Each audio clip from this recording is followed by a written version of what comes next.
Va bene, allora io sono Rita Bressa, sono la presidente del Comuseo Lisa Ganis, che è un'associazione del nostro territorio, sito più o meno nella montagna pordenonese ed fra la montagna e la pianura, quindi pedemontana e montagna di Pordenone, per chi non segue per la prima volta.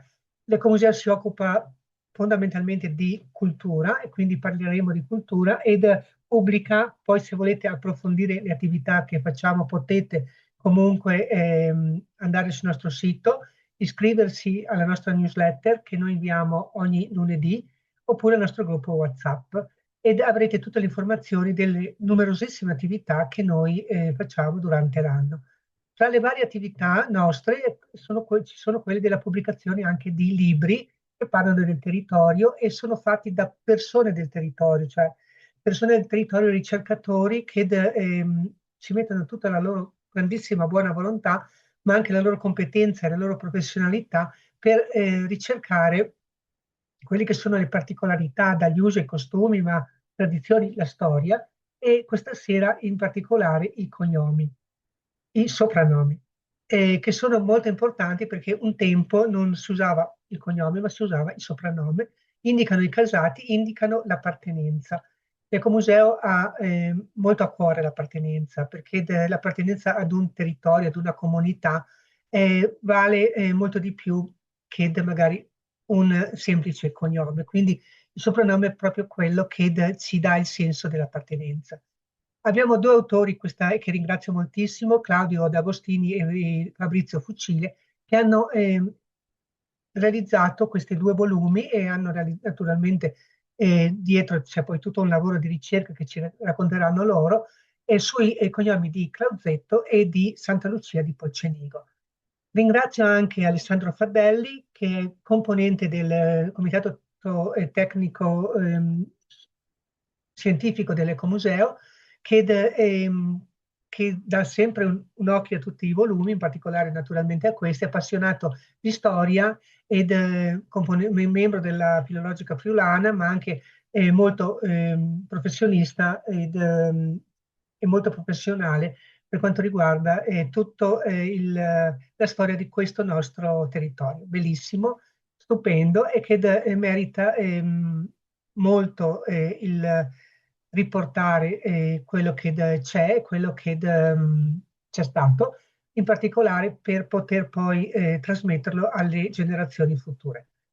Credo che i nostri giovani non sappiano o sappiano molto poco rispetto a quello che erano i cognomi e l'attaccamento che avevamo, anch'io naturalmente sono abbastanza in là con l'età, sul discorso dei cognomi, l'appartenenza ancora oggi al casato ci dà sempre molto piacere, insomma, dire noi siamo di, invece che semplicemente il cognome, che potrebbe essere molto più diffuso, però molto meno significativo rispetto appunto a quello che era il soprannome.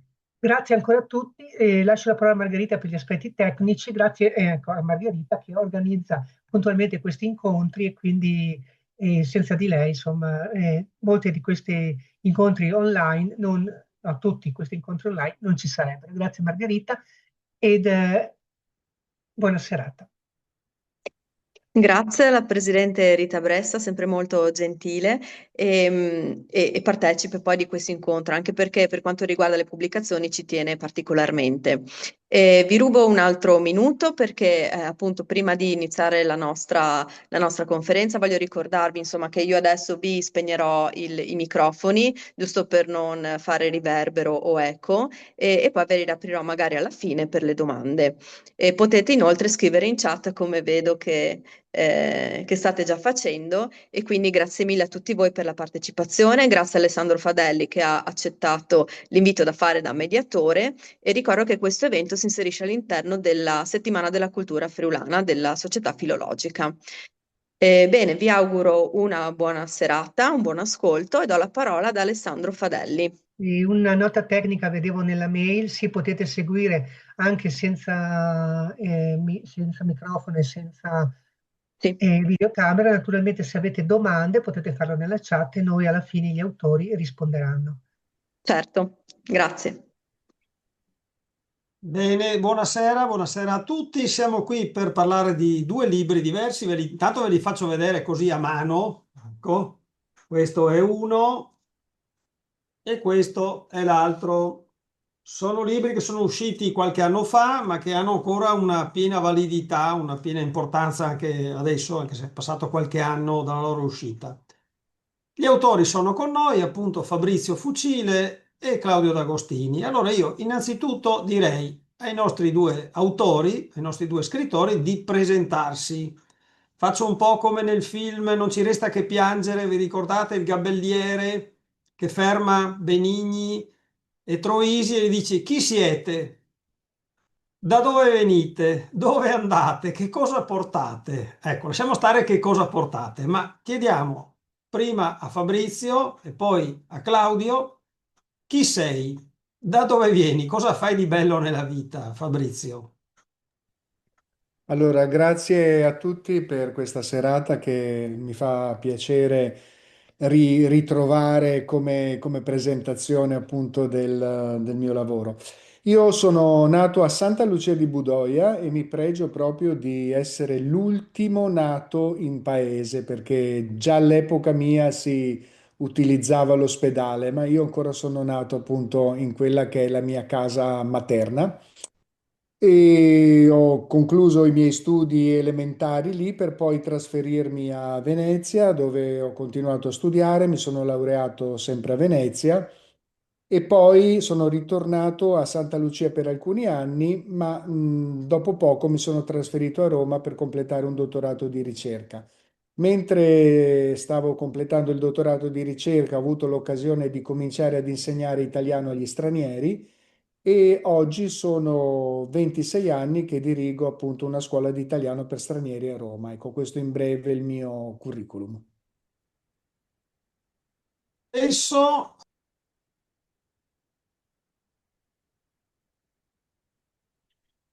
Non ti sento più, ma voi mi sentite? Sì? Annuite? Sì.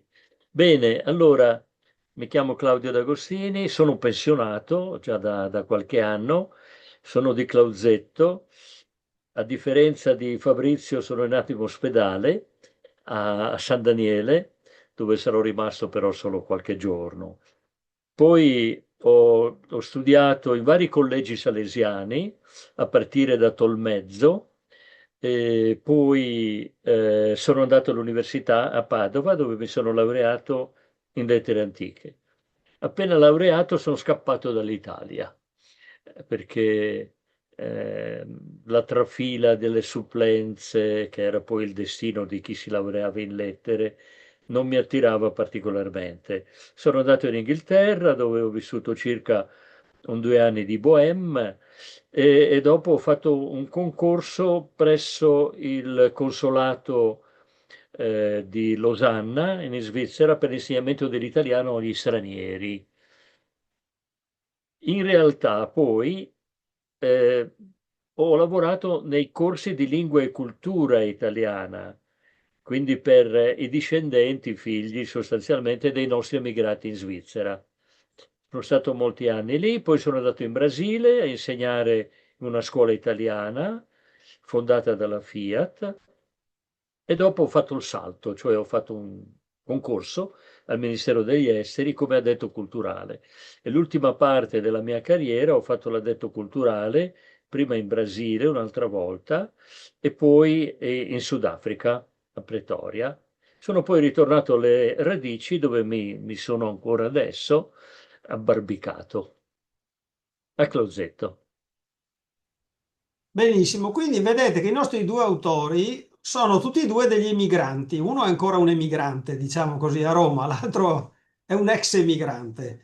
E non è una cosa casuale che siano due persone che sono state o sono lontane dai loro paesi ad aver scritto questi due libri. Perché spesso c'è più attenzione, più affetto per i nostri paesi, per la loro storia da parte di chi sta lontano piuttosto da chi ci sta vicino. Quindi siete un ottimo esempio di questo. Bene, adesso restiamo con Claudio. Claudio, come è nato il tuo libro che faccio rivedere? Storie Sì, di gente quindi di persone, storie di gente e di cognomi, Clauzetto 1726, 300 anni fa giusti giusti, Mm. 1726-2020. Come ti è nata l'idea di fare questo libro? Perché i libri partono sempre da un'idea, da un obiettivo, da uno scopo che ci si pone. Raccontaci un po'. È nata quando appunto sono tornato a Clausetto, eh, come un tentativo di riappropriarmi, almeno sentimentalmente, del territorio. C'erano ovviamente molte memorie già presenti, però abbastanza nebulose e non legate a fatti e persone specifiche.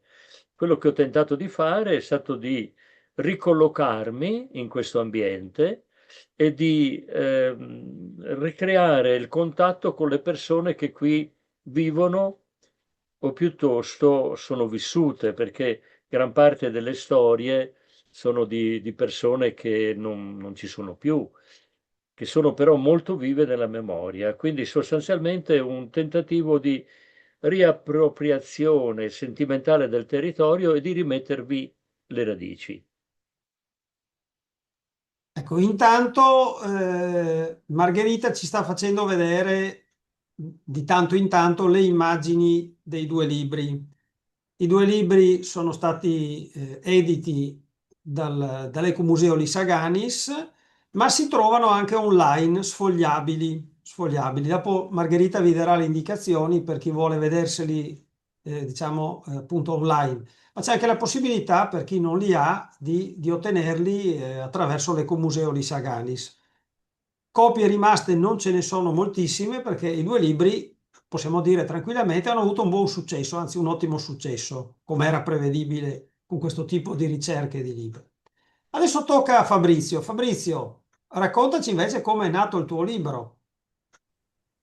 Sì, il mio libro ha avuto la prima, come dire, il primo germe 30 anni fa, quasi più di 30 anni fa, quando è arrivato in famiglia un piccolo opuscolo di un cugino di mio nonno che aveva ricostruito l'albero genealogico fino alla seconda, terza generazione. E questo mi ha colpito perché io sono sempre stato molto attratto e interessato a quelle che erano le storie della famiglia.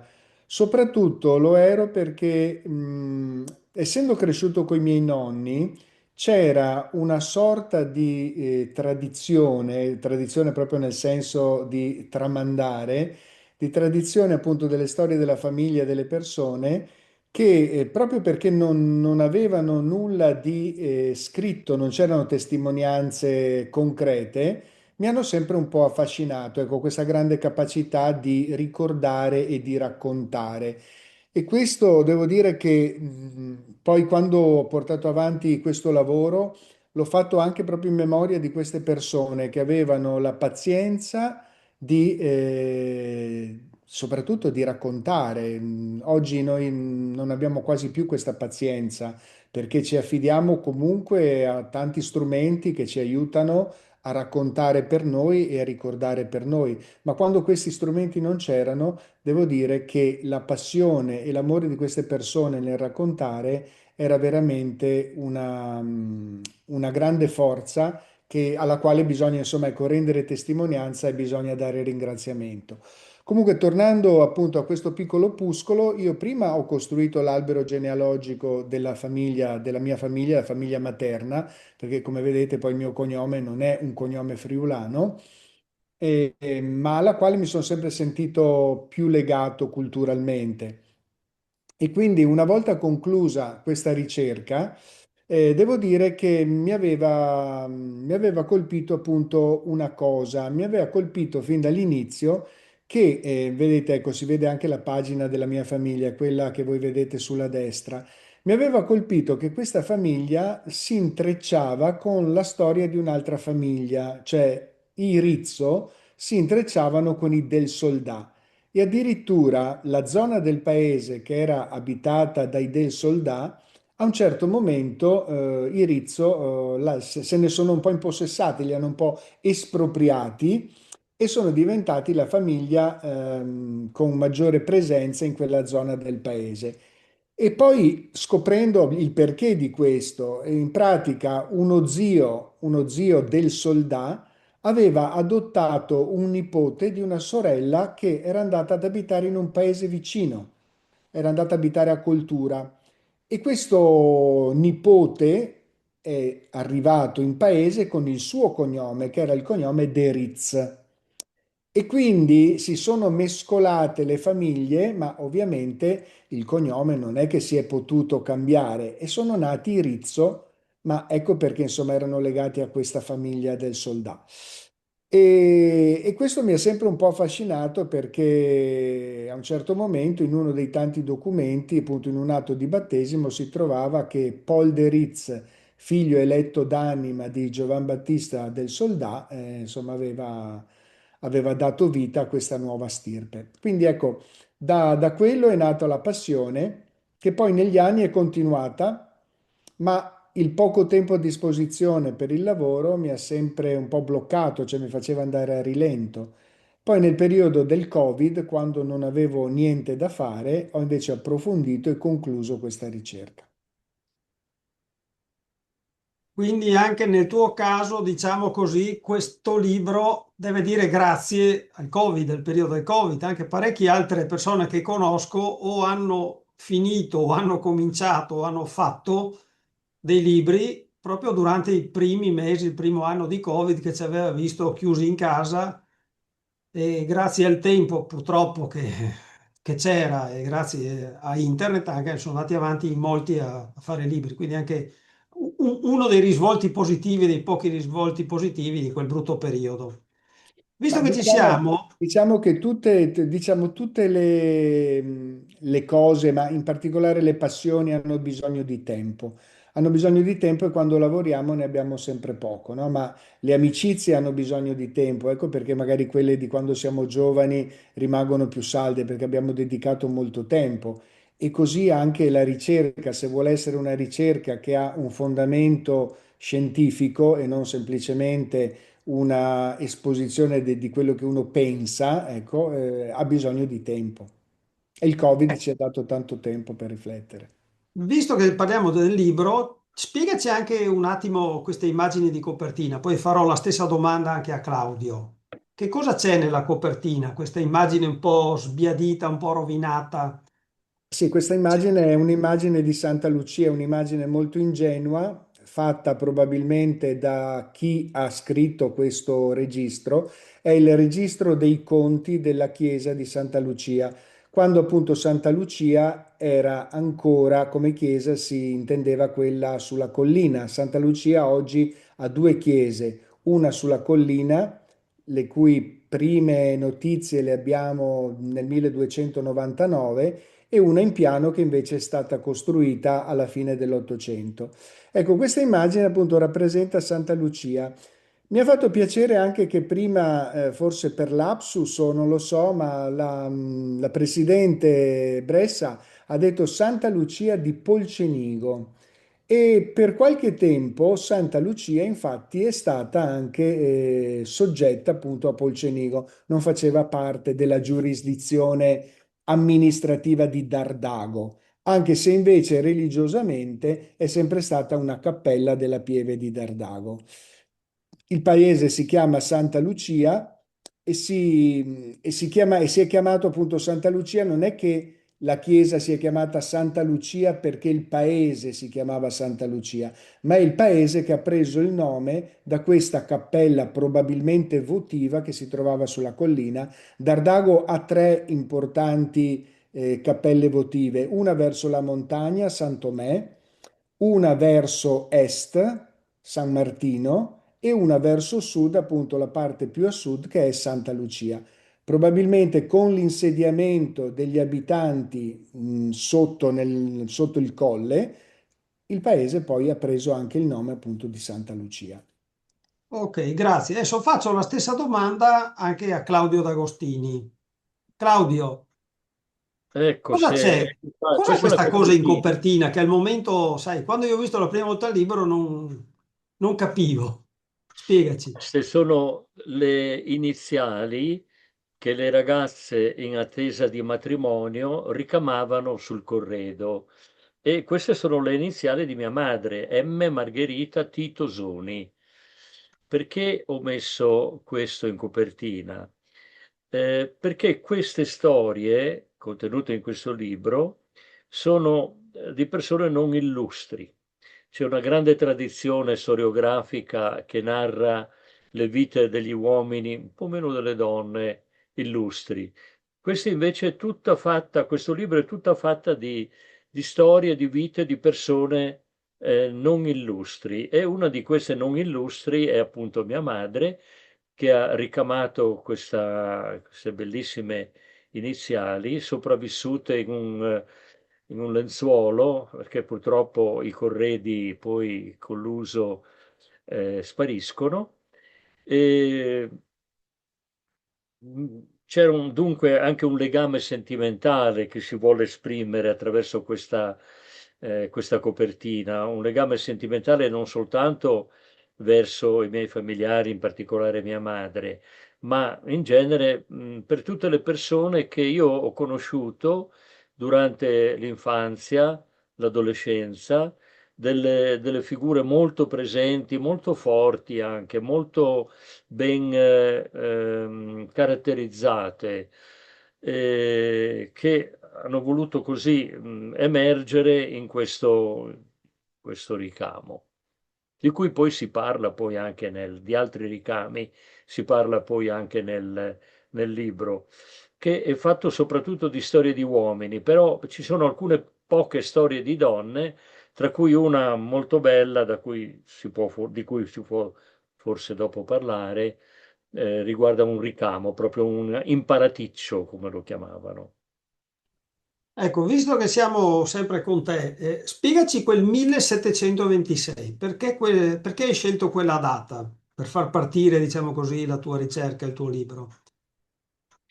Perché nel lontanissimo 1992, in occasione del congresso della Società Filologica Friulana che si tenne a Clausetto, o piuttosto tra Clausetto e Vito d'Asio, io studiai un documento straordinario emerso dall'archivio parrocchiale di Clausetto, che è un archivio ricchissimo, ora non più presente qui da noi, ma trasportato e custodito all'archivio storico diocesano di Pordenone, uno status animarum.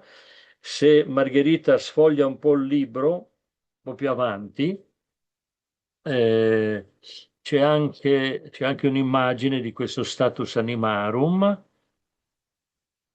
Puoi farci vedere allora una pagina 68, dove c'è uno status animarum non proprio del paese nostro, ma da un'altra parte, nel Piemonte, e poco più avanti, a pagina 70, ci sono le copertine di due status animarum, tra cui la seconda è proprio quella che ho studiato.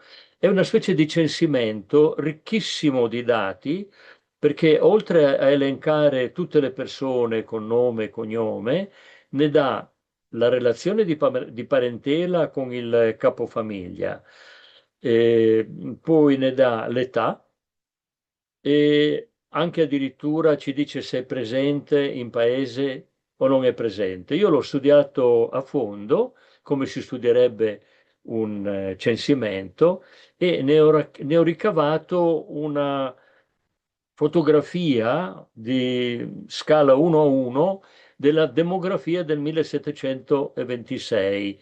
E per me questo rimane un po' il fondamento delle conoscenze demografiche di Clausetto, che poi ovviamente sono evolute, e che io ho preso come termine di confronto con la demografia l'onomastica attuale. Quindi è un confronto a distanza di 2 secoli per vedere quanto le cose sono cambiate. Ne potremo parlare dopo.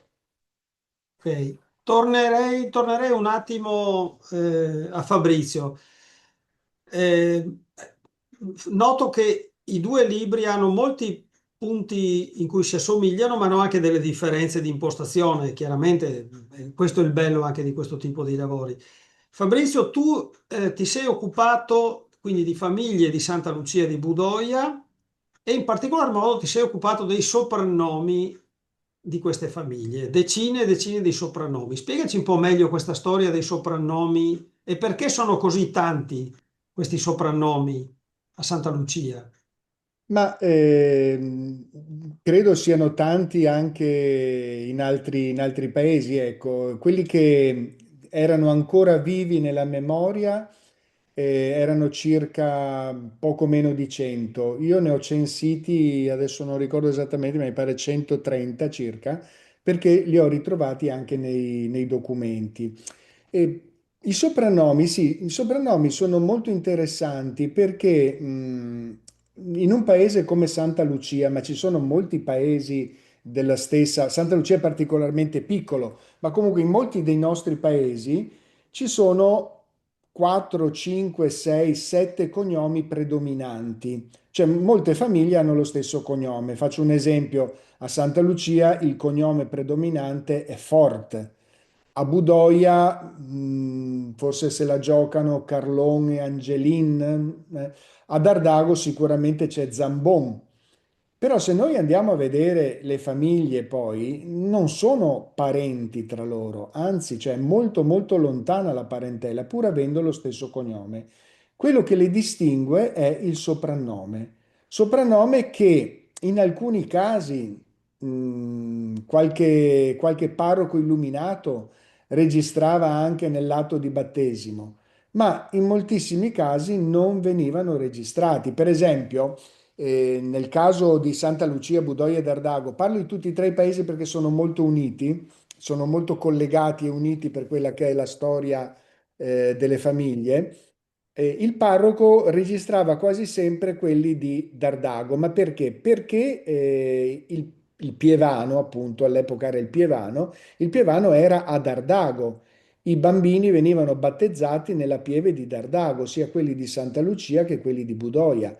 Non solo i bambini battezzati, ma venivano somministrati, amministrati tutti i sacramenti nella pieve di Dardago. Probabilmente il Pievano conosceva meglio le famiglie o era più semplice e li registrava col soprannome, mentre non sempre registrava i soprannomi di Santa Lucia e di Budoia. Però ecco, ritornare a scoprire tutti i soprannomi utilizzati anche nei secoli precedenti aiuta a capire un po' la storia. È una storia spicciola, ovviamente. Quando parliamo di storia lo facciamo sempre un po' con la bocca un po' socchiusa, in punta di piedi, perché non è sicuramente la storia a cui siamo abituati, no? La storia dei grandi manuali. È una storia interessante per chi in quel paese ci è nato e ci è vissuto o ci vive. Non è una storia che può interessare un pubblico ampio, magari nemmeno il pubblico che ci sta ascoltando questa sera. Però per un paese è importantissimo riuscire a capire dove abitava quella famiglia, perché ci sono aneddoti su quella famiglia, perché una casa a un certo momento si chiama in un modo e poi si chiama in un altro. Perché una cosa interessante dei soprannomi è proprio questo, che mentre il cognome segue il sangue, cioè se io sono figlio di Y sono Y, a un certo momento se vado ad abitare nella casa di Z, divento Z anch'io, nonostante abbia un altro cognome. Quindi hai raccolto una quantità notevolissima di soprannomi, anche perché appunto essendo poche le famiglie, Fort, Gislon, Lachin, poche altre, e una volta i nomi utilizzati, i nomi di battesimo utilizzati erano molto pochi, 20 o 30 al massimo, e quindi si creavano moltissimi omonimi, cioè gente che aveva lo stesso nome e lo stesso cognome. Quindi distinguere una persona dall'altra era difficile, diciamo. E quindi il soprannome in questo caso è obbligatorio, perché un... Soprannome è obbligatorio e ti dirò ancora di più, non era solamente una volta, ma ancora oggi chi ha una tradizione, una vita vissuta appunto all'interno del paese, non indica la persona con il cognome, ma la indica con il soprannome. Con il soprannome, esatto. Adesso volevo passare proprio la palla, diciamo, a Claudio. Anche Claudio parla di famiglie e parla anche di soprannomi. Anche tu hai trovato un bel po' di soprannomi, vero Claudio? A Clauzetto. Soprannomi, sempre parliamo di soprannomi di famiglia, quindi non di singole persone. Magari partono come soprannomi di una sola persona, ma poi si estendono alla famiglia, ai discendenti, ai figli e ai nipoti. Cosa hai trovato come soprannomi? C'è una quantità enorme di soprannomi qui perché Clausetto, come del resto ci diceva anche Fabrizio, è una comunità chiusa, immagino che anche Santa Lucia lo fosse, eh, con con pochissimi cognomi. Diciamo che fino agli anni 50, quando poi c'è stata la grande mutazione sia demografica come anche socio-economica, i cognomi a Clausetto erano non più di una quarantina. Questo su una popolazione di 1500-1600 abitanti. Nel 1726, che è il mio termine di paragone, lo specchio, a pagina 63, Margherita, se riesce ad andare, vediamo le differenze tra la popolazione di allora, sui 2000 abitanti, e la popolazione di adesso. I dati si riferiscono al 2021, ma le variazioni sono veramente poche, dove siamo sotto i 400 abitanti. Ebbene, con 2000 abitanti i cognomi erano 40, con poco meno di 400 abitanti i cognomi sono diventati 208, cioè proprio un'esplosione. È il segno che il mondo è cambiato completamente. Qualcuno potrebbe dire la globalizzazione è arrivata anche in questo piccolo comune di montagna. È arrivata perlomeno dal punto di vista demografico. Abbiamo perfino un Windsor qui a Clausetto, abbiamo dei cognomi russi e poi cognomi da varie parti del Friuli, del Veneto e di altre parti dell'Italia. Un altro fenomeno che si nota molto facilmente è la esplosione dei nomi di persona.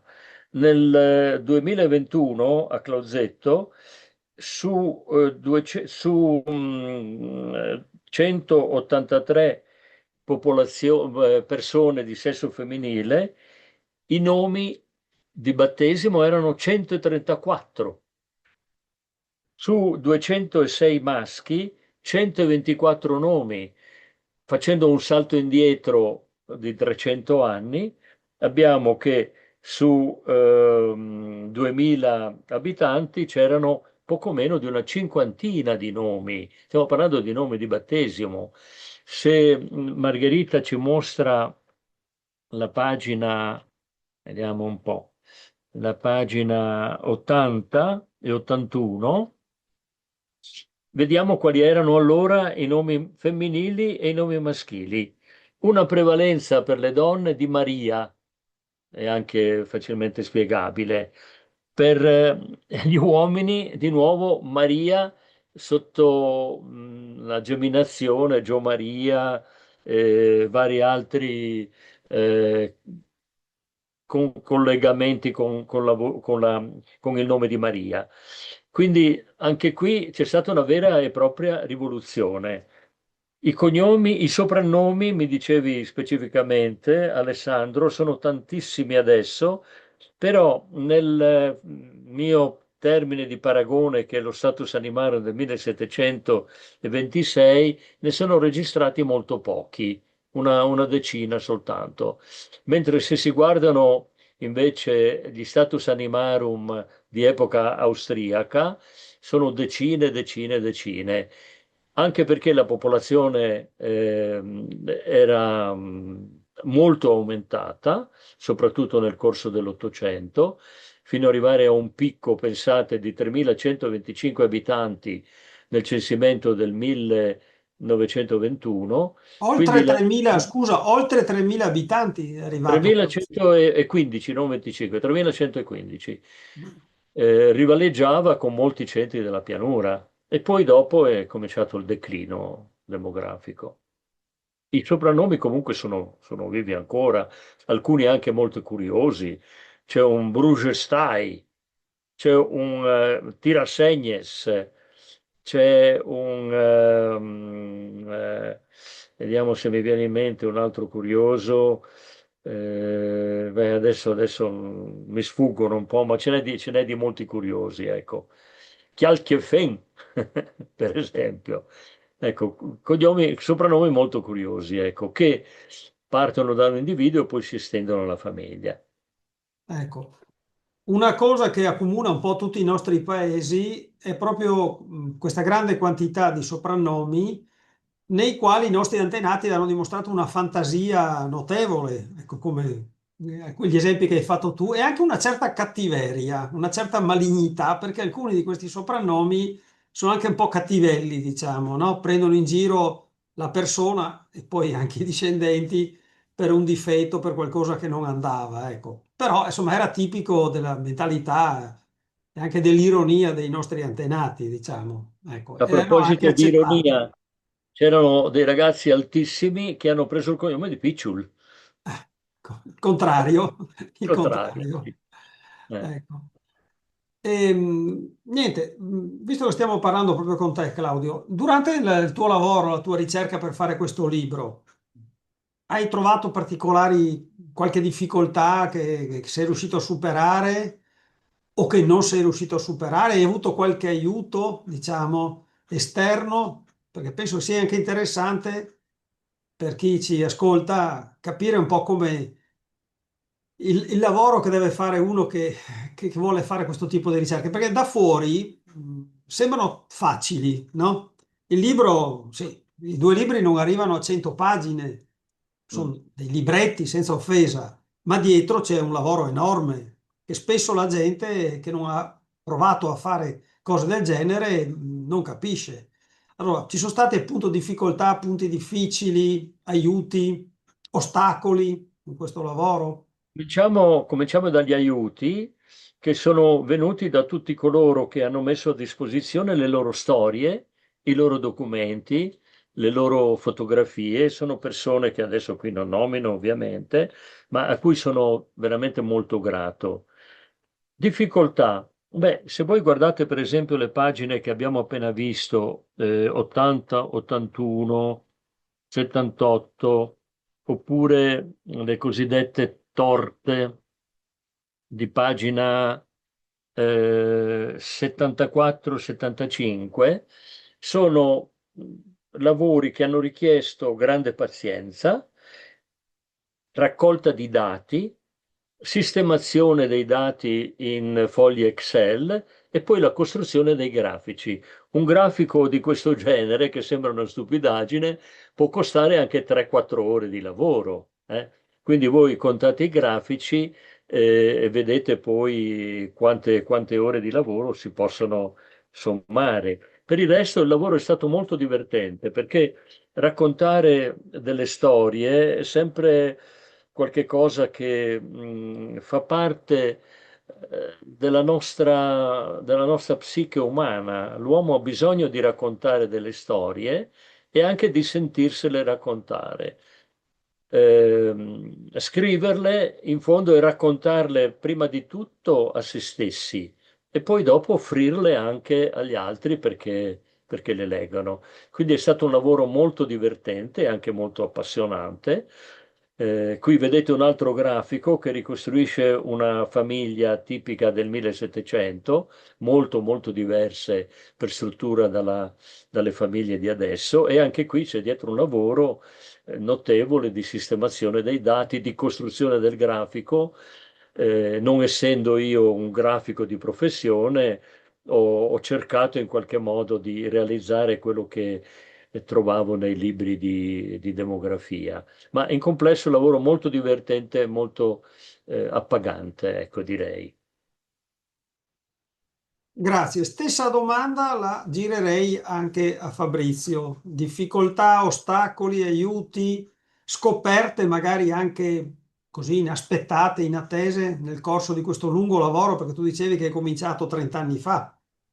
Sì, allora sicuramente un grandissimo aiuto, io avendo lavorato moltissimo sui registri parrocchiali, un grandissimo aiuto mi è venuto io li nomino invece perché insomma è molto importante, da Vittorina Carlon e da Roberto Zambon della redazione dell'Artunia, che negli anni 80 hanno in pratica informatizzato, cioè hanno inserito tutti gli atti di battesimo all'interno di fogli, appunto, adesso non so se fossero fogli Excel, perché io ho ricevuto i fogli cartacei sui quali potevo lavorare, quindi ringrazio tantissimo loro, ma in generale tutto il periodico L'Artunia, che da 50 anni, da più di 50 anni, si è sempre impegnato per custodire la tradizione e per tramandarla appunto ai posteri, oltre che ovviamente registrare anche la quotidianità e l'attualità, che sono comunque sempre importanti. Io credo che guardare al passato sia sempre importante non per nostalgie varie, ma per poter capire e poter poi andare avanti, no, nel futuro. Quindi grazie a Scusa, loro. colgo l'occasione per dire che da poco sei diventato tu il direttore del giornale L'Artugna, vero? Sono stato nominato da poco, però sto anche da poco, insomma, lavorando, quindi sì, sì, sono stato nominato direttore e spero, insomma, di far bene questo lavoro, insomma, Di continuare questo di periodico che è uno continuare dei questo più... periodico, sì. Ecco, bravo. E, Tanti auguri.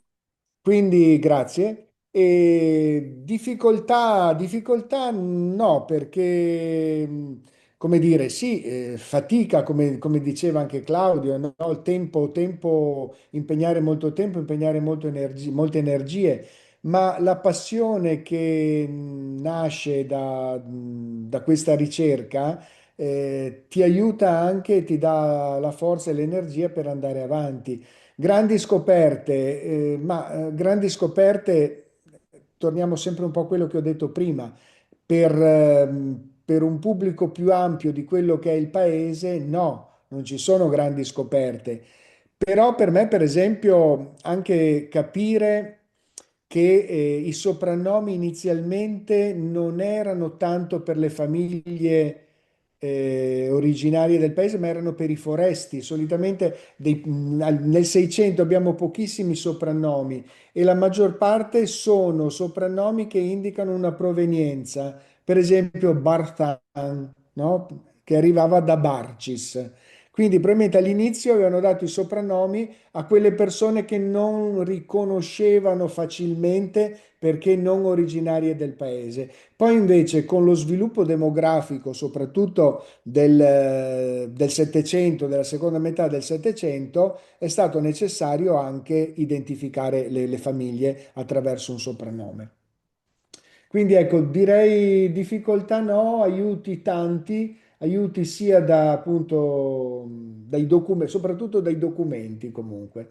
Ecco, quello che è stato per me interessante è aver scoperto che i soprannomi che oggi noi in un certo senso non utilizziamo più, perché non utilizziamo più tutto quello che è passato, non utilizziamo più il dialetto, non utilizziamo più i soprannomi, ma ci utilizziamo i cognomi. Ecco, invece nel passato tutto questo veniva anche custodito, sebbene non fossero soprannomi ufficiali, venivano custoditi nei documenti e questo è per me è stato una bella scoperta, come anche una bella scoperta che alla fine dell'Ottocento tanti si firmassero con il soprannome piuttosto che col cognome. Quindi un grande senso di appartenenza soprattutto alle case in cui abitavano, alle case in cui erano nati. Sì, ricordo, se non ricordo male, c'è un aneddoto che in passato, ma non un passato lontanissimo, arrivavano lettere a Santa Lucia come a Dardago, come a Budoia, anche in altri paesi, e l'indirizzo riportava il nome della persona e il soprannome, non il cognome. tanto il postino era locale e quindi si potevano mandare lettere e cartoline con nome e soprannome della persona, non con il cognome. Ecco, al giorno d'oggi non sarebbe fattibile una cosa del genere. Un'altra cosa interessante, scusa, del tuo lavoro è quello che tu hai anche, diciamo così, attribuito alle varie famiglie, i vari rami delle varie famiglie, proprio la casa.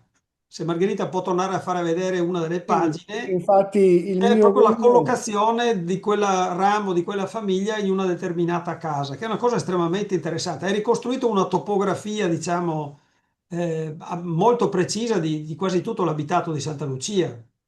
Sì, avendo a disposizione appunto, io per poter, appunto, come dicevi tu, le pagine sono veramente poche perché alla fine sono 60 pagine, insomma, con tutte le immagini. Però per poter arrivare a fare questo tipo di pubblicazione, io ho ricostruito, tutti gli alberi genealogici delle famiglie.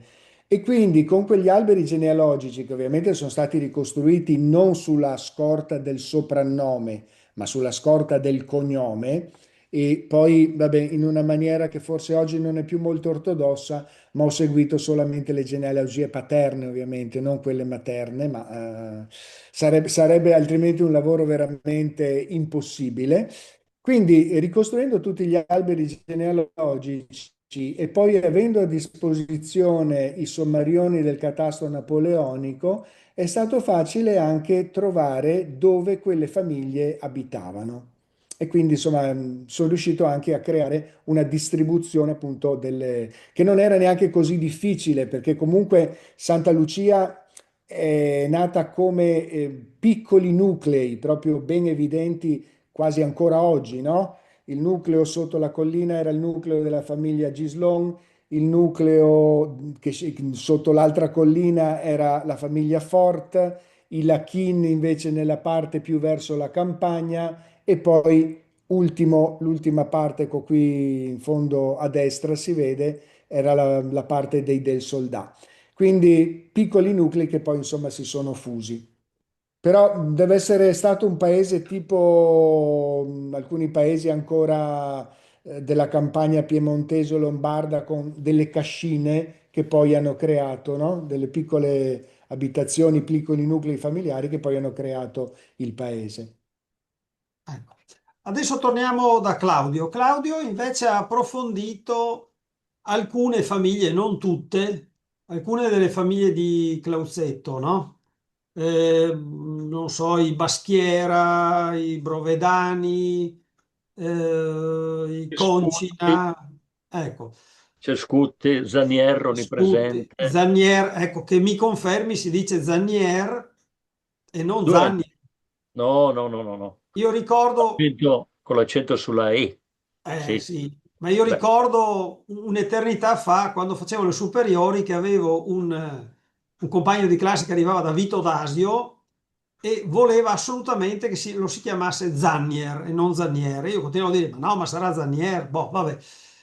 Ecco. È un vezzo di coloro che si sono inurbati, che si fanno Inurbati. chiamare Padoan invece di Sì. Padoan, Sì. Furlan Sì. addirittura invece di Furlan. È una specie di vergogna delle proprie origini contadine, se volete, in fondo, no? Sì. Del resto, c'è anche una spiegazione forse storica sul perché viene pronunciato Zanier. Ai tempi della burocrazia austriaca, coloro che parlavano tedesco ed erano nei gangli fondamentali dell'amministrazione tendevano a pronunciare Zanier, Zanier, e non Mm. Zanier come è naturale. C'è anche un altro cognome che spesso sento pronunciare come Venier, ma in realtà è Venier, è ovvio, no? Sono cognomi veneti che hanno questa terminazione tipica che qualcuno ha voluto cancellare per cancellare anche le proprie origini sostanzialmente o contadine o montanare. La tua domanda nello specifico cosa voleva Ecco, chiarire? parlando di queste famiglie, diciamo, di Clausetto, tu parli anche delle storie di alcuni componenti di queste famiglie, perché tu prima hai detto che non c'è nessun grande personaggio, ma in realtà all'interno di queste Ce ne famiglie ci due. sono, non c'è Napoleone o Giulio Cesare, ma tra i Baschiera, tra i Concina, tra i Fabricio, tra i Rizzolatti, insomma, da Clauzetto sono arrivati No, dei personaggi ce grossi. ne sono due, secondo me, che emergono dalla schiera, anche se bisogna dire che ci sono state tante personalità forti che magari non hanno lasciato un segno scritto, perché ciò che resta poi è la scrittura, in fondo. Forse il più noto di tutti è Daniele Concina, un domenicano del Settecento che fu considerato il maggiore predicatore di tutto il secolo e che scrisse una quantità di volumi veramente impressionante, che si misura a metri, e molti di questi in latino. Un polemista accesissimo, soprattutto nemico dei gesuiti, eccolo qui in una medaglia con la sua immagine. Ehm, Molto ascoltato, soprattutto da una parte, diciamo, della Chiesa, molto amico del Papa, anche di allora, che riceveva i suoi volumi a lui dedicati e gli rispondeva con grandi elogi, e sempre però venato da questa passione polemica veramente irrefrenabile. Per esempio, qui se scendi un po', Margherita, mostri il titolo di una opera che potrebbe sembrare curiosa, sull'uso della cioccolata in tempo di digiuno. È in aperta polemica con i gesuiti che dicevano: ma sì, in fondo si può bere la cioccolata. Lui dice: no, assolutamente no. Come anche contro i gesuiti e anche altri, contro i teatri che erano considerati occasioni peccaminose, non parliamo poi dei balli. Un gesuita scrive addirittura in uno dei suoi trattati che accarezzare sulle gote una monaca era un peccato veniale, non l'avesse mai detto, se ha attirato le contumelie del nostro Daniele Concina. Bisogna dire che Clausetto è stato un vivaio di sacerdoti e di religiosi estremamente fecondo, si contano a centinaia. Qui vedete un'altra immagine di un prete famoso, un altro Concina, anche lui, arciprete di Prata, con accanto un nipote, perché questi sacerdoti, non potendosi sposare, trasmettevano comunque l'eredità della funzione di parroco, di pievano, ma anche molto spesso i beni ai nipoti, quindi da zio a nipote, in una successione che spesso si ritrova in parrocchie importanti della pianura. Però non voglio ricordare solo i preti. Un personaggio che vale la pena di ricordare, di cui non si parla molto, è Baschiera. Se vai un po' indietro, Margherita, lo trovi. Luigi Baschiera, un grande industriale che fondò a Venezia una fabbrica dei fiammiferi tra le maggiori in Italia, che esportava un po' in tutto il Mediterraneo, aveva delle filiali anche in Turchia. Adesso non ne resta nulla se non i nomi nella toponomastica veneziana: Calle Baschiera, intitolata proprio a lui, Calle del Solfarin, Calle del Camin, Calle e Campo Saffa.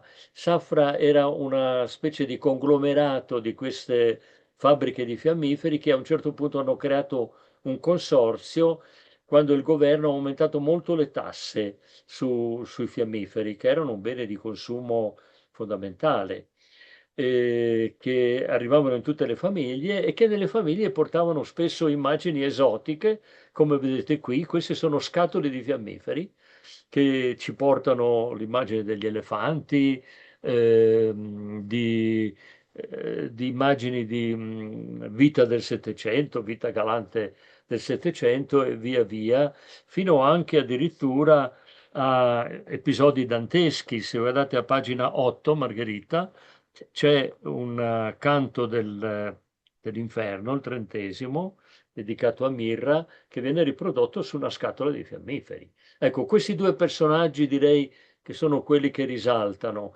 però altri non illustri, secondo me, hanno storie che meritano di essere conosciute e ho cercato di raccontarle in questo libro. Beh, un cenno almeno ai Rizzolatti, un'altra famiglia da cui sono usciti personaggi straordinari in più Quale secoli. famiglia? I Rizzolatti, I Rizzolatti, beh, certamente. qualcosina Preti, dici anche. preti, molti, molti preti. Più recentemente una grande, a mio avviso, linguista, Piera Rizzolatti, che è di origine clausettana. Il padre era proprio di Clausetto, si trasferì poi a Bania, fece il preside in diverse scuole. Senz'altro famoso è anche il vescovo Rizzolatti, che fu vescovo in Cina, fu perseguitato, fu, guarda caso, vescovo di Wuhan, proprio la città da cui è venuto il Covid, poi. Quindi possiamo dire che Clauzetto attraverso i Baschiera ha acceso il mondo? Sì, con i suoi fiammiferi.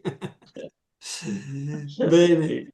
Ecco, ma poi se leggete il libro troverete altre storie straordinarie di clauzettani che veramente hanno fatto molto in tanti campi diversi.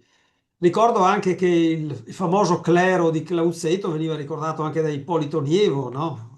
Come una Sì, fucina di certo. preti, no? Che venivano Sì. da Clausetto. E tutta gente molto colta, non preti così di quelli Erano professori secondari. del seminario di filosofia, di teologia, di belle lettere, scrivevano. Mm, L'Ottocento, la curia di Pordenone era dominata dai clausettani. di clausettani. E Nievo fa giustamente un ritratto di loro come preti molto tradizionalisti, conservatori, avari quanto bastava, però anche estremamente influenti nella diocesi. Sicuramente. Bene, torniamo adesso un po' da Fabrizio. Fabrizio, dal tuo libro poi è partita un'altra iniziativa di una mappa. Ci vuoi spiegare un attimo cosa è successo? Sì, Il tuo libro ha generato una cosa molto simpatica. Raccontaci sì. un po'. Prima volevo, solo a chiosa di quanto avete appena parlato di personaggi famosi, a Santa Lucia io non ho individuato, non ho, come dire, non ho approfondito le individualità.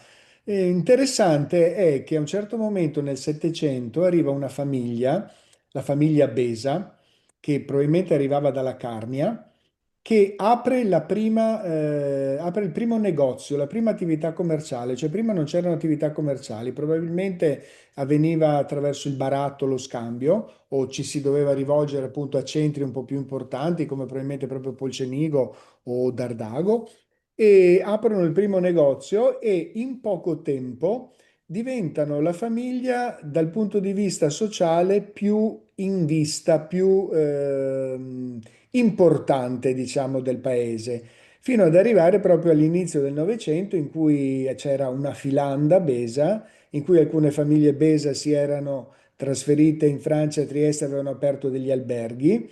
E addirittura un Besa diventa anche inventore di un particolare, come dire, di un particolare macchinario per filare la seta, da cui prende anche il soprannome tra l'altro la famiglia.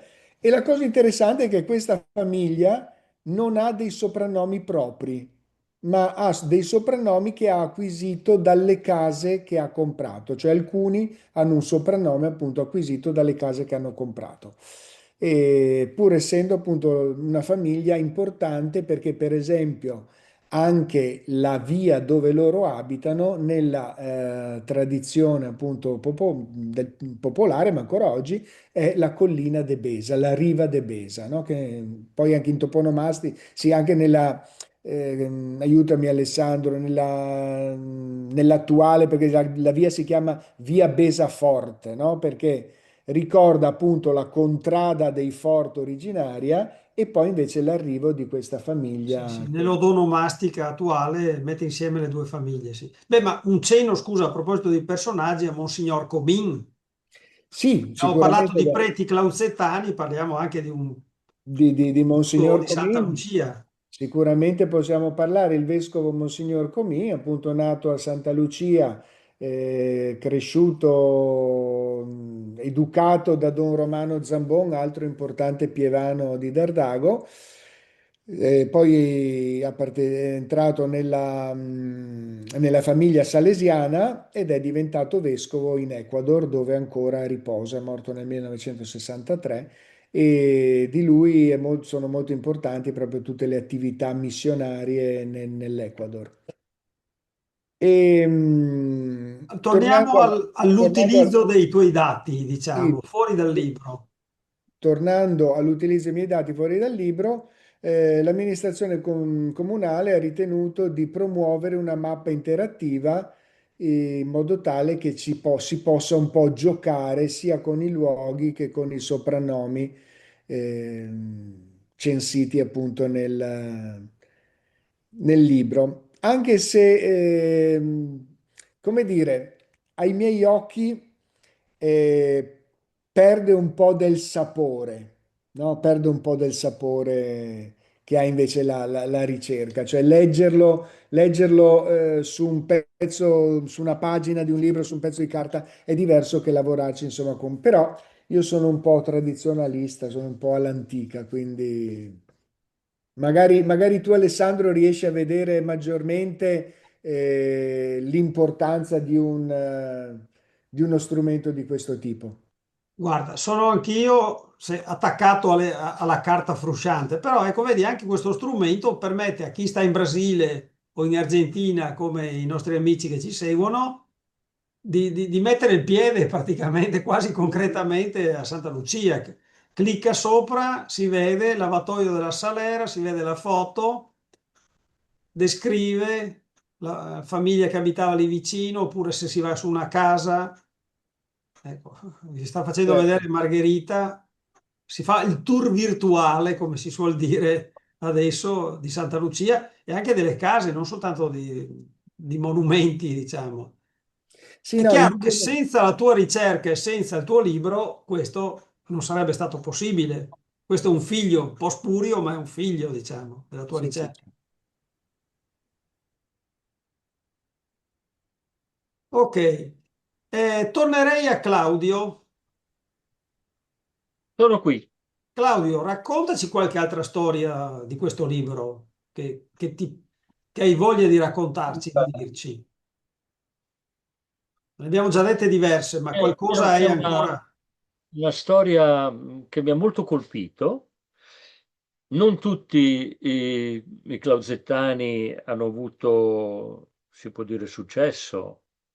Tantissimi emigranti si sono anche molto arricchiti. In Svizzera una delle maggiori imprese di costruzioni è l'impresa Toneatti. Ho visto una foto delle macchine movimento terra che questa impresa ha in Svizzera, è veramente impressionante. Hanno costruito edifici molto, molto importanti in tutta la Svizzera, sono attivi nella costruzione delle strade, eccetera, eccetera. Abbiamo avuto degli ingegneri in Venezuela che hanno costruito ospedali, caserme negli anni 50, quando il Venezuela era ancora un paese prospero, ricco anche. Però non tutti hanno avuto successo. Una storia che mi ha molto colpito è quella di un clausettano emigrato in Carnia, a Monaio, che perde un bambino che nasce morto e lo deve seppellire. E gli abitanti di Monaio fanno resistenza al fatto che questo bambino possa venire sepolto nel loro cimitero, perché è il bambino di un foresto. Il parroco che trascrive la nota sul libro canonico ha una vera e propria invettiva contro i suoi parrocchiani e dice Deus avertat et convertat ad se similes, i suoi propri parrocchiani, li converti a sé, questi che non hanno pietà di un piccolo bambino. E pensare che questo Zanier, Zuanne Zanier, qui c'è una figura etimologica proprio, no? Abitava lì da 5 anni, era sposato con una del posto, eppure non aveva fatto breccia in queste chiuse comunità, che sono del resto molto tipiche delle Alpi. Io ho vissuto molto tempo in Svizzera e lì addirittura ci sono gli statuti comunali che pongono dei limiti molto stretti al fatto che cittadini non originari diventino invece cittadini a pieno titolo, perché comportano queste cose tutta una serie di privilegi. Per esempio, quello di poter sfruttare il bosco, oppure di poter pascolare in determinate aree. Ecco, queste comunità sono molto chiuse. Un'altra sorpresa, ma questa è stata un po' una conferma, è stata vedere quanto fosse difficile la vita nei primi anni nel secondo dopoguerra. Ho studiato un paio di documenti, sopravvissuti secondo me miracolosamente, uno è una pagella di Mario Rassati del 1909 e l'altro invece, questo ancora più miracolosa la sopravvivenza, un contratto per la fornitura di elettricità, 1950. Mario Rassati aveva una falegnameria che si può dire era alla Page perché aveva delle macchine che funzionavano, siamo nel 1950, a energia elettrica, forse una sega circolare, una piallatrice. E il contratto pone dei limiti all'utilizzo dell'energia elettrica molto stretti. Non può consumare più di 1,5 kW alla volta, quindi può usare solo una macchina alla volta. Soprattutto non può lavorare, almeno con l'utilizzo delle macchine a energia elettrica, dalle 17 della sera alle 6 della mattina nei mesi da gennaio a marzo e da ottobre a dicembre, cioè i mesi dell'inverno, quando l'energia elettrica era necessaria per riscaldare le case. È un contratto firmato il 10 novembre del 1950 a Travesio. Questo mi ha dato lo spunto, se vai per favore Margherita a pagina 46, per creare un collegamento tra la piccola storia, che è una cosa che cerco di fare un po' in tutte le biografie di questo libro, e la grande storia. Qui c'è ad esempio, un grafico che mostra l'evoluzione della produzione di energia elettrica in Italia dal 1950 al 2015 e si vede come la produzione di energia idroelettrica, che è quella piccola stessa fascia bianca, sia del tutto minoritaria e che vada progressivamente anche perdendo quota rispetto alle altre fonti come quella termoelettrica che fa la parte del leone, quella fotovoltaica che appare un po' più tardi ed è in leggero aumento e l'energia importata dall'estero. Quindi c'è un legame sempre tra la piccola storia e la grande storia. Il falegname di Clausetto, Rassati, si trova a lavorare in una condizione in cui la disponibilità di energia elettrica, lo si vede in questo grafico, è minima. Poi, a partire dal grande boom degli anni 60, c'è un'esplosione anche della produzione che però non è soltanto idroelettrica, ma soprattutto da altre fonti, tra cui il termoelettrico. Se volete una storia veramente curiosa, rubo un po' di spazio ancora, posso? È quella di un prete, tanto parliamo sempre di preti, a Closetto. Se vai, Margherita, a pagina Colledani, eccolo, pagina 60, una storia veramente curiosa. Questo prete, Don Giovanni Colledani, viveva a Venezia e un grande erudito del Settecento veneziano, Emanuele Cicogna, che raccolse 6 volumi di iscrizioni veneziane, racconta che nel 1747 questo prete Colledani fu insignito del beneficio dell'isoletta di Sant'Arian. Arian è veneto per Adriano, è un'isoletta nel nord della laguna. Che cos'è un beneficio? Un beneficio è appunto, un beneficio economico che viene dato a dei sacerdoti o anche dei religiosi in cambio di un servizio religioso. E qual era il servizio che doveva compiere il nostro Colledani? L'isoletta, che era anticamente un'abbazia, era stata abbandonata dalle suore per la malaria, per la presenza di serpi, ed è stata trasformata in un ossario a cielo aperto. È stata circondata da un muro e tutti i cimiteri dismessi, se giri la pagina, eccola qua, eh, l'immagine dell'isoletta, tutti i cimiteri dismessi di Venezia dovevano portare i resti dei morti in questa isoletta e il numero di ossa era talmente elevato che arrivava quasi all'altezza delle mura e il nostro Colledani riceveva un compenso ogni volta che un resto ossa praticamente veniva portato nell'isoletta. Quindi me lo immaginavo in mezzo alle ossa a celebrare le sue messe in obbedienza al beneficio che aveva ricevuto. Una storia abbastanza curiosa. Grazie, sì, decisamente curiosa. Ecco, un guardiano delle ossa, possiamo dire così. Sì. Ecco.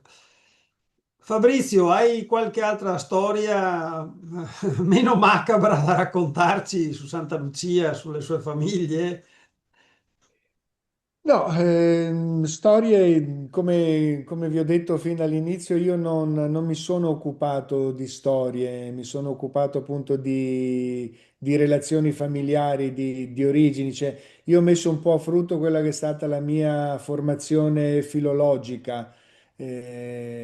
Appunto, mi sono laureato in filologia medievale e umanistica, ho fatto una serie di ricerche su codici della Biblioteca Marciana prima di Roma e poi per il mio dottorato a quella Vaticana, scusate, Biblioteca Marciana di Venezia e poi per il mio dottorato a quella Vaticana di Roma. Quindi ho messo un po' a frutto quelle che erano le mie ricerche, no?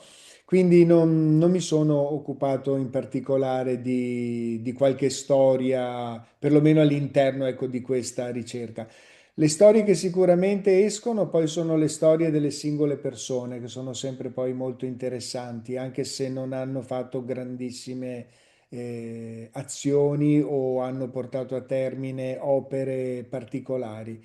Però le storie delle persone che poi escono perché si incontrano o le famiglie o particolari documenti sono sempre interessanti. Quello che mi piace insomma in tutto questo è far uscire una storia che è di una comunità, ecco, più che di persone, una storia di comunità fatta anche quella di piccoli sforzi, ma che per quella comunità invece rappresentavano grandi, grandi fatiche, no? Come la costruzione delle chiese, del campanile, del lavatoio che tu prima hai mostrato sono appunto sono state opere portate a termine da personaggi, no, proprio del paese. Non andavano fuori in cerca di aiuto, ma cercavano di mettere a frutto le loro competenze per portare a termine i loro progetti. Quindi questo è quello che mi piace ricordare. Sì, ricordiamo anche che tanti di Santa Lucia di Budoia si sono distinti nel campo degli alberghi, della ristorazione, da semplici Sì. camerieri a portieri d'albergo, a cuochi, Sì, però questa è già una storia molto no, recente, una storia e del recente. Novecento, no? Sì, sì, sì. Ecco, per esempio, qui è presente Liz Coleman, che adesso è negli Stati Uniti. La sua famiglia parte, la famiglia materna parte da Santa Lucia nel Settecento per Venezia e poi da Venezia si sposta appunto negli Stati Uniti. La storia sicuramente è più una storia di partenze che di arrivi, no? Nei paesi come i nostri. Una storia di partenze e di qualche ritorno, ecco, di qualche ritorno. L'importante secondo me sarebbe oggi che si riuscisse a far, non so, non vorrei neanche dire a far conoscere, perché far conoscere non è molto facile, forse non è nemmeno per loro molto interessante, ma far capire quello che c'è dietro a un paese, no? Di poche case, di una chiesa, un campanile, ma comunque far capire tutta l'energia, tutta la fatica che c'è stata appunto da parte di questa comunità. E non solo fatica fisica, ma anche appunto, pensiamo a quando nel Settecento volevano avere un cappellano, e, no? Ci abbiamo parlato di benefici di Venezia, ma parliamo di preti che dovevano essere mantenuti, non c'erano i soldi, oppure dell'asta del maiale di Sant'Antonio, cioè sono cose che oggi sembrano molto lontane, ma che hanno un senso anche per quella che era la storia della generosità e della socialità e della comunione che oggi abbiamo un po' perso. Abbiamo perso. Visto che ci siamo, raccontaci, che me l'hai raccontata, che è una cosa curiosa, quell'incontro che tu hai fatto a Salt Lake City. Ah, sì, sì, Ti sì. vai a raccontarla, sì. Sì, sì, velocemente sono stato invitato appunto da una università con cui collaboro, a parlare proprio di questa ricerca che avevo fatto, proprio perché lì a Salt Lake City sono particolarmente interessati alle storie genealogiche. E Mormoni, vero? Sono questi? come? Sì, sono mormoni, Mormoni. esatto. Loro erano interessati soprattutto così a capire un po' come avevo lavorato, ma non ho insegnato niente, era semplicemente una testimonianza. E insieme a questa testimonianza ho fatto anche una piccola lezione appunto su Dante, anche questa molto semplice. E uno dei ragazzi che ha seguito questa lezione, poi dopo la lezione è venuto dicendomi: Ma di dove sei? Sono italiano, sì, ma di dove? Friulano, sì, ma friulano di dove? Ma della provincia di Pordenone. Ma Pordenone dove? Ma dico un piccolo paese che forse non conosci, Budoia. No, no, io conosco Budoia perché abitavo a Santa Lucia. Quindi ecco, dall'altra parte del mondo ho ritrovato un ragazzo che anni prima, non molti, ma una decina d'anni prima, aveva abitato con la famiglia a Santa Lucia perché il papà è impegnato nella base militare di Aviano e aveva frequentato la stessa scuola elementare che ho frequentato io e tra l'altro in classe con mia nipote. Quindi veramente questo è stata una sorpresa molto, molto interessante, Come, come- molto emozionante, direi, ecco. come abbiamo detto, il mondo è piccolo, perché andare a Salt Lake City, a diversi migliaia di chilometri da qua, a parlare di Santa Lucia, devi trovare un ragazzo americano che era stato alcuni anni a Santa Lucia, insomma. È il classico ago nel pagliaio, insomma. Sì, sì. Io adesso mi avvierei verso la chiusura, ma c'è sempre spazio eventualmente per domande, per interventi da parte di chi ci segue, sia Alessandro, scritti che a voce. Come? se posso, vorrei Sì, fare un appello a chi ci ascolta di mantenere la memoria, non soltanto attraverso i racconti, ma anche attraverso gli oggetti, gli scritti, perché attraverso di questi si può ricostruire le vite delle persone che ci hanno preceduti. Nel mio libro ho usato una molteplicità di forme di fonti straordinaria, mi sembra. Per esempio, a pagina 28 c'ho conservato religiosamente dalla famiglia un pennacchio di carabiniere che ci racconta la storia di questo carabiniere, un attestato di licenza della scuola di Pielungo. A pagina 33 vedete un documento che è accessibile a tutti quelli che abbiano interesse. A Ellis Island, a New York, c'è un archivio straordinario di milioni e milioni di nomi di tutti coloro che sono passati per quest'isola per essere ammessi negli Stati Uniti. Se voi entrate nel loro sito, digitate un nome e un cognome, potete avere la fortuna di ritrovare le persone che sono passate lì, magari con grafie abbastanza improbabili, come guardate come viene reso Clausetto, che è scritto dal personale di dogana. Se allarghi un po' Margherita lo si vede. Clausetto scritto con un po' più su, è scritto con 2 Z e 2 T. Sotto è scritto addirittura con Clanzetto. Questo del Missier Martino è segnato Udine, ma molto probabilmente viene anche lui dal nostro paese, perché è un cognome veramente tipico. Un altro documento straordinario che adesso non abbiamo bisogno di presentare, non abbiamo tempo di presentare, è a pagina 35, un imparaticcio, dietro cui c'è una storia, tutta una storia della scuola elementare nei nostri paesi. Le bambine a un certo punto delle lezioni venivano separate e accompagnate da una maestra, si recavano nella stanza accanto e ricamavano le lettere dell'alfabeto e i numeri, le lettere in diverse proporzioni, ed era un modo per alfabetizzarle e nello stesso tempo per avviarle a un'attività fondamentale per le donne di quell'epoca, che era quello del cucito, del ricamo. Abbiamo visto prima il ricamo del corredo di mia mamma, e imparavano lì, già a scuola. Questa era una bambina di 9 anni che ha fatto questo imparaticcio. Ecco, quindi non buttate via niente. Io ho fatto tutta una storia di un personaggio semplicemente sul baule conservato dalla famiglia a casa. In questo baule c'è il suo nome, e poi la persona che ancora lo detiene mi ha raccontato che questo baule è andato in Siberia, e ho immaginato che cosa ci potesse essere dentro. Lui era un calzolaio, avrà messo dentro gli attrezzi del mestiere, ma chissà anche qualche cos'altro, se avrà fatto il calzolaio davvero in Siberia. Sono storie di emigrazione che hanno aperto Clausetto a tutto il mondo, Argentina, Brasile, un po' meno nel Nord America, e poi tutta l'Europa naturalmente, Svizzera, Francia, che era la meta privilegiata, la Germania. Se ne potrebbe parlare per ore.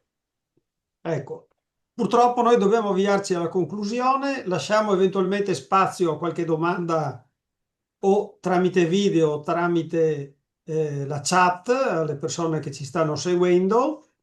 Ricordo ancora che di questi 2 libri rimangono alcune copie, non tantissime, perché entrambi hanno avuto un grosso successo ovviamente nei paesi, ma anche fuori dai paesi, anche all'estero.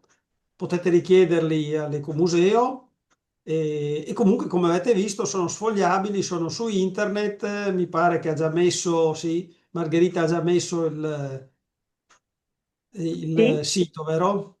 Sì, allora ho Dove lo messo i 2 sfogliate. link dei 2 sfogliabili e poi il sito dove potete vedere questi e tanti altri libri, però appunto se li volete scriveteci pure all'indirizzo che ho scritto, che è info@ecomuseolisaganis.it, e ci scrivete l'indirizzo e ve li spediamo volentieri. C'è Ecco. scritto tutto comunque nel nostro sito. Sì, sì, vedo adesso che hai messo, grazie. E ci E sono tanti commenti che se volete li leggiamo, se no li lascio alla lettura dei nostri autori.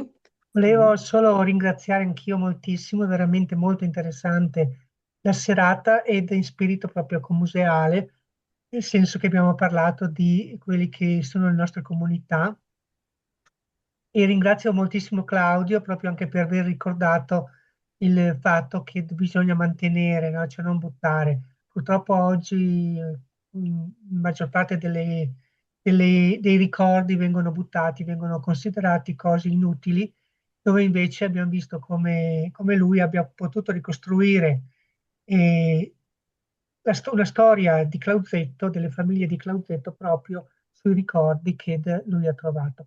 Complimenti a tutti e due ed per il lavoro che avete fatto, credo, specialmente Claudio, ci è voluto tanto tempo, vero, a raccogliere questi documenti o è stato facile? Ma devo dire che l'amicizia delle persone è stato il lubrificante più importante e non c'è stata nessuna resistenza a farmi vedere i documenti, a farne copia. Ho portato delle fotografie, per esempio anche all'Ecomuseo, che tempo fa avevate avviato una campagna di riproduzione di fotografie, anche lì la famiglia è stata estremamente disponibile, quindi quando si tratta di raccontare, di recuperare le storie, penso che le persone siano molto aperte, c'è un interesse a conservare la memoria.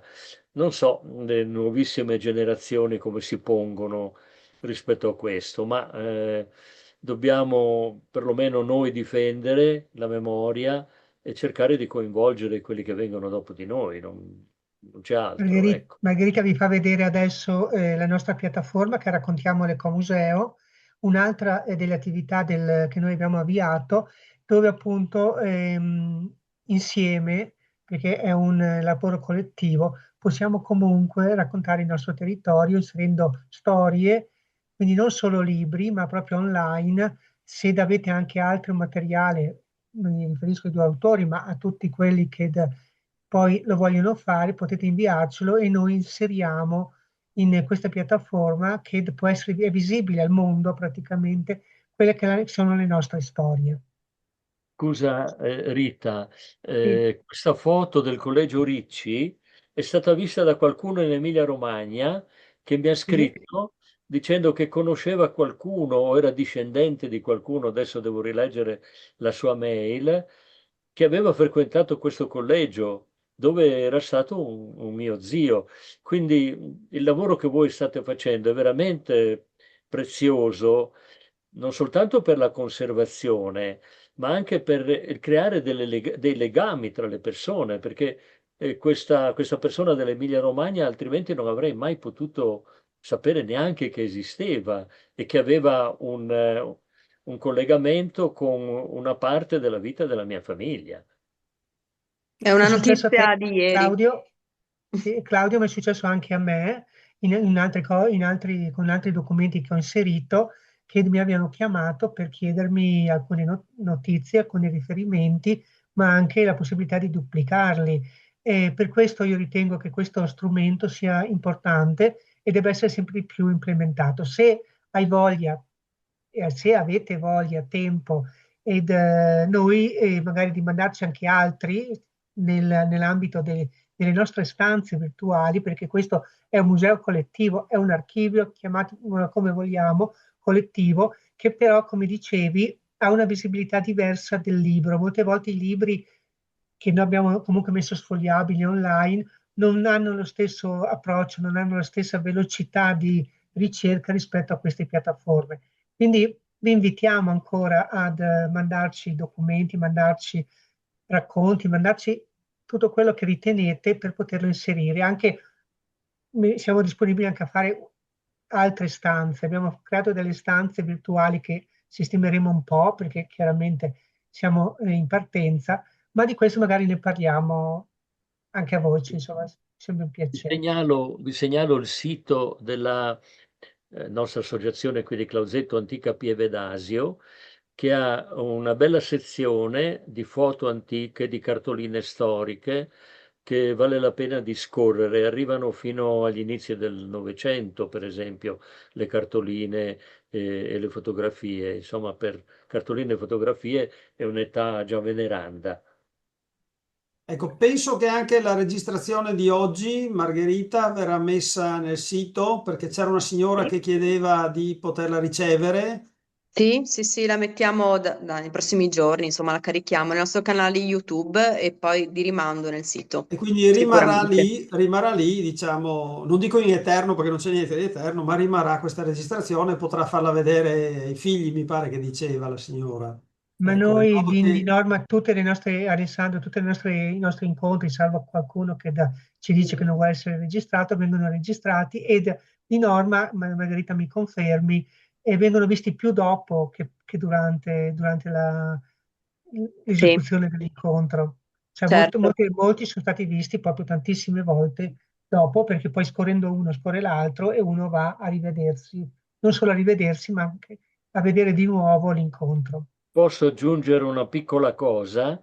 Io ho messo il PDF di questo libro su accademia.edu, l'ho chiesto a voi l'autorizzazione, quindi penso che non ci siano ostacoli, ma io quasi ogni giorno ricevo un messaggio di qualcuno che l'ha letto, che lo sta leggendo, quindi abbiamo a disposizione degli strumenti straordinari che dobbiamo sfruttare. Certamente, questa è la tecnologia buona che ci porta comunque a Non so essere visibili se in tutto il Fabrizio ha mondo. messo il suo su accademia.edu, se non l'hai fatto potrebbe essere un'idea, sai? Scusa Margherita, Sì, Grazie del posso dire suggerimento, due guarda. parole? sì, certo. No, un ringraziamento speciale tanto a Claudio quanto a Fabrizio. Non crediate che non sia interessante anche se non è per le persone del paese. Io sono nipote di Veneti, mio nonno è emigrato in Argentina 100 anni fa e faccio come voi, cerco di fare quello che voi ci avete trasmesso, di fare onore a questi antenati e di mantenere le radici, mantenere gli oggetti perché raccontano delle storie, le storie che sono meravigliose. Ed è molto importante conoscere l'albero genealogico di ognuno di noi, perché lì dentro c'è la forza per portare avanti la vita, la nostra vita presente nel futuro. Così che grazie mille dell'Argentina. Grazie Grazie a te, Nancy. Nancy. Se qualcun altro vuole intervenire, altrimenti ringraziamo ancora gli autori, ringraziamo Alessandro, Margherita ed ci rivediamo per chi vuole a Zoom come questa sera dal Museo di Cavasso Nuovo, dove ci sarà Certo, Giada Grossutti che ci racconterà storie di immigrazione. E grazie anche a voi Rita, grazie Margherita, grazie Alessandro, perché insomma grazie a voi almeno la mia opera ha avuto la possibilità, insomma, la mia fatica, ecco, diciamo così, ha avuto la possibilità di vedere la luce, quindi grazie. E se avete voglia Io ancora di mi fare unisco ai qualcosa, noi siamo sempre ringraziamenti. disponibili. Mi riunisco anch'io ai ringraziamenti di Fabrizio, siete stati molto gentili, Alessandro sempre molto, molto competente e gioviale anche, no? Quando ho sentito la mia storia di cimiteri, subito ho cercato di deviare il discorso verso più spirabilaere.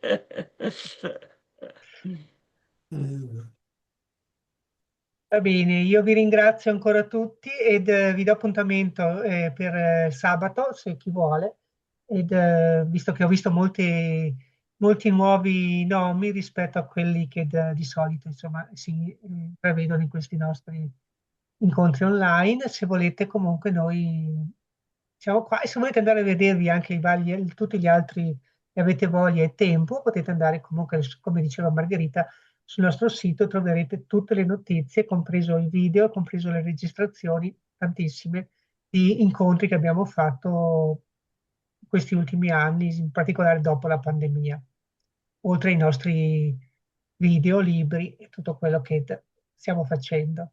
Grazie mille a tutti Grazie ed ancora. buonanotte. Grazie e Grazie a arrivederci. tutti, Ciao, ci ciao. rivediamo Buon sabato. pomeriggio Nancy, perché ormai voi siete Gra- ancora pomeriggio. Grazie, grazie. Buonasera a voi, grazie mille.